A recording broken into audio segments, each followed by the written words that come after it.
Why the ontological argument for God fails.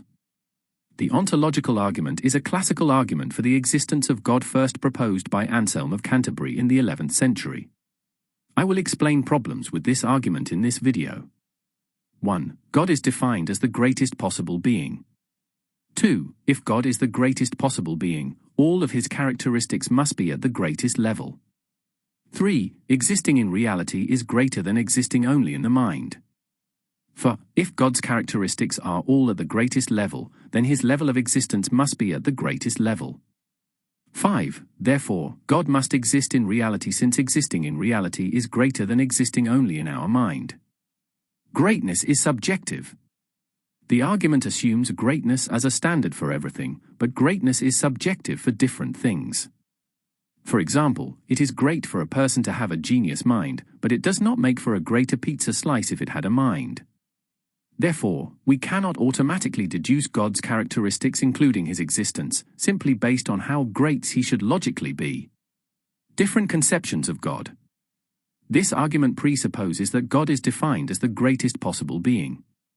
However, many people conceive of God in different ways. Process theology views God as learning in time with humanity, and pantheism views God as being identical to the universe itself. Many religions like Hinduism also interpret God as having many aspects and emanations that vary in power.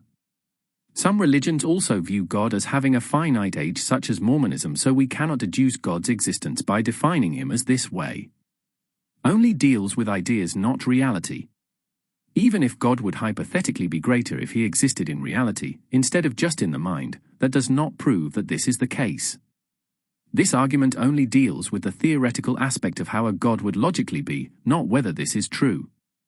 As a result, this argument only describes what ought to be, instead of what actually is. So this argument does not actually prove anything in the real world in a physical sense, and so does not prove God exists. Assumes we can fully know God. This argument investigates the nature of God thoroughly, but God is supposed to be transcendent from the world, and a mystery to our minds. Therefore, it is insufficient to try and speculate on his essence to try and prove he exists, as we cannot claim to fully define God's nature. Existence is not an additional property. The attribute of existence of a concept does not apply to it in the same way other qualities do.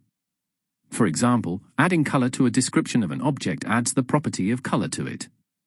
However, saying that an object exists simply affirms that the previously defined object is what it already is. Existence is a precondition, not a quality, and so our existence does not make a being greater and so cannot be used to argue God exists. Application to other concepts.